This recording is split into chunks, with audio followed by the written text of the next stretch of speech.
Hai, ya balik lagi sama gua Rini Felix dan di video kali ini gua akan kembali membahas pertandingan untuk midweek ini yaitu Champions League dan Europa League. Oke, pertama kita ke Champions League dulu ya.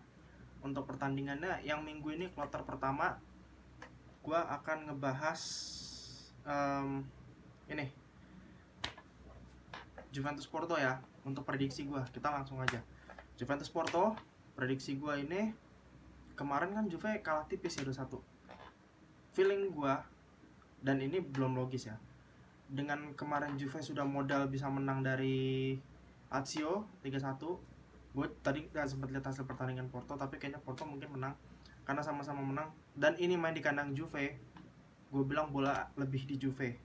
Tipis lah, mungkin 1-0 atau bisa dibalas 2-0. Dan ingat loh, rekor Juve di kandang itu selalu bagus pada pertandingan Liga Champions. Udah ingat 2 musim lalu mereka sempat kalah sama Atletico Madrid, dibalas balik sama mereka di Juventus Allianz Arena. Oke, yang berikutnya Dortmund Sevilla.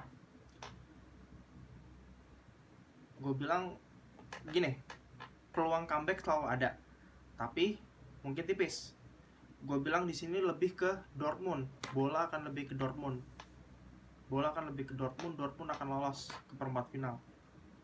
Tapi gue cuma mewaspadai bahwa ada peluang comeback.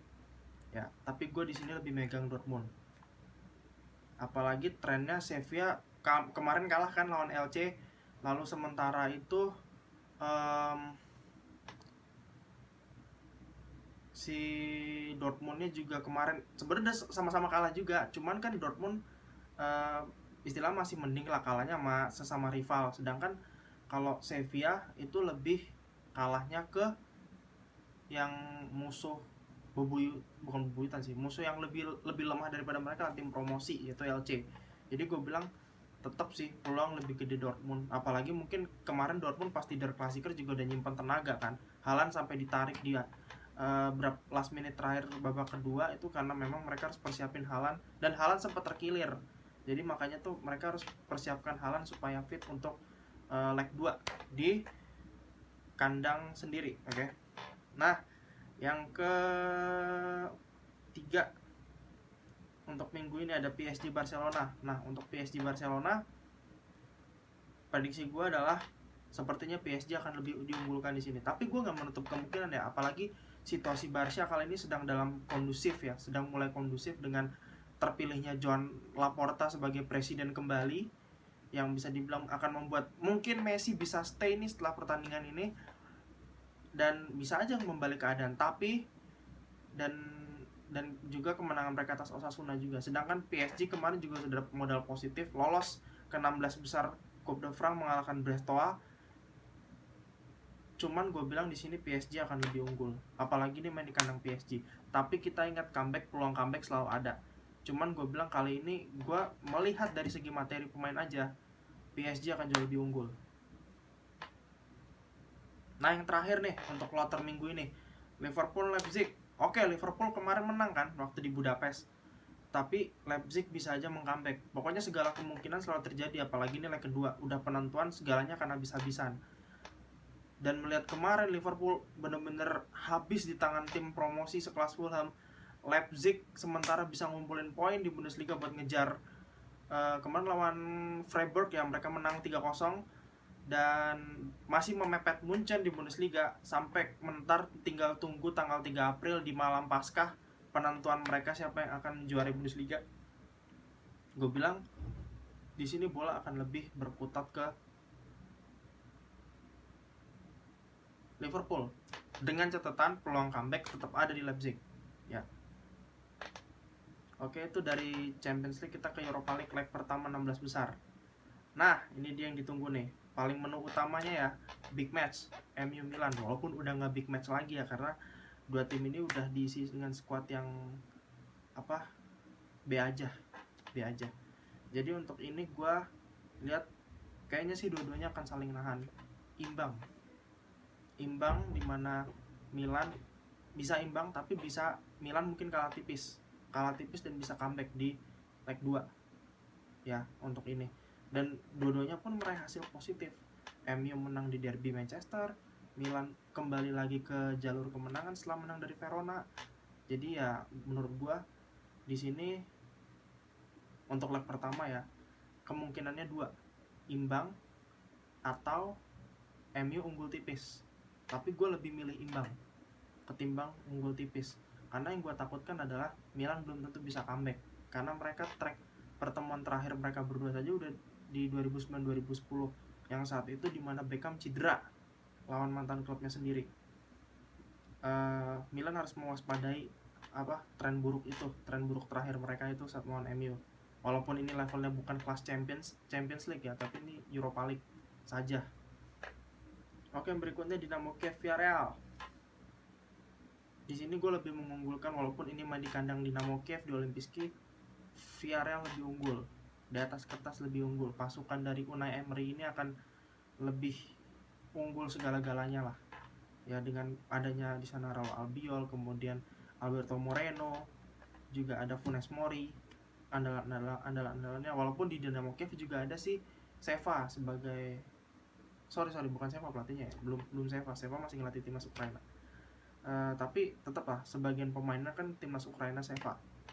Tapi di sini diunggulkan gua Villarreal. Ajax Young Boys main di kandang Ajax. Ajax akan unggul di sini. Leg pertama di kandang sendiri melawan Young Boys, tapi melihat kemarin Young Boys bisa melumat Leverkusen, Young Boys juga nggak boleh diremehkan.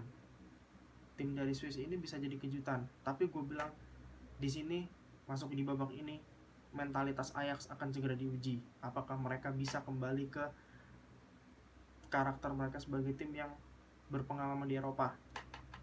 Nih, Slavia Praha melawan Rangers. Nah, ini unik nih, Rangers baru aja menjuarai Liga Skotlandia di bawah Steven Gerrard. Di sini Steven Gerrard akan berkonsentrasi penuh nih setelah memastikan diri juara melawan Slavia Praha. Di sini gue akan mengunggulkan Rangersnya Gerrard. Ya, tapi Slavia Praha bisa ngasih kejutan. Cuman gue tetap dengan catatan gue, Rangers akan unggul di leg pertama. Bisa jadi sampai di leg kedua. Nah, ini dia nih, Olympiakos Arsenal. Reuni tahun lalu.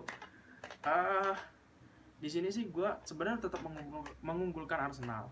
Cuman Arsenal harus ingat apa yang terjadi di tahun lalu.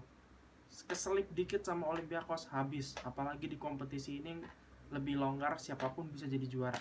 Tim anta beranta bisa jadi juara di kompetisi ini. Jadi Arsenal pun harus benar-benar belajar dan kapok dari tahun lalu untuk bisa membounce back, merevenge dendam mereka tahun lalu dari Olympiakos.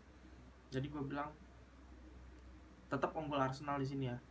Kalaupun kalah mungkin kalah tipis dari Olympiakos, tapi gue tetap unggulin Arsenal.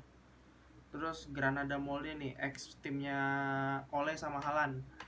Kalau di sini gue lebih tetap unggulin Granada sih ketimbang Molde ya. Apalagi Granada udah menunjukkan, walaupun baru debut musim ini di Europa League, mentalitas mereka teruji setelah kemarin di 32 besar mengalahkan Napoli.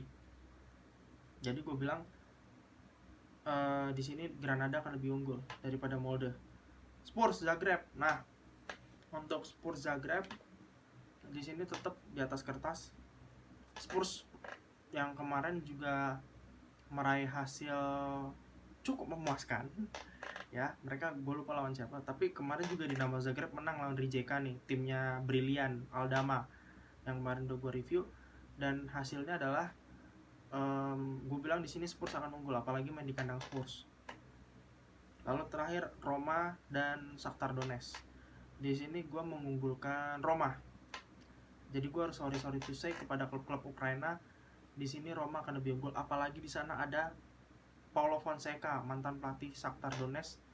Dan gue bilang sih dengan kemenangan mereka kemarin melawan Genoa, Roma di atas kertas bisa unggul. Dengan catatan Edin Dzeko kembali pulih, nggak tampil angin-anginan. Borja Mayoral siap melapis Edin Dzeko. Semua pemain fit, mereka bisa menghabisi Shakhtar Donetsk dengan mudah. Oh ya, dan perlu catatan satu lagi untuk pertandingannya Spurs, kemudian MU, lalu Liverpool. Ini kan 3 klub yang akan bertanding sebagai tuan rumah di Inggris. Dan untuk catatan nih, karena ada aturan pembatasan perjalanan dari UEFA, kita belum tahu apakah nanti mereka akan main di tempat yang dipindah lagi leg pertama ini, leg keduanya di 16 besar dan leg pertamanya 16 besar, atau mereka diizinkan untuk bertanding di kandang sendiri. Kita belum tahu. We'll see deh besok bakal seperti apa update-nya, ntar kita lihat aja. Oke, kalian bisa cari tahu di portal-portal berita masing-masing. Itu dari gua hari ini previewnya. Thanks for watching. Ciao.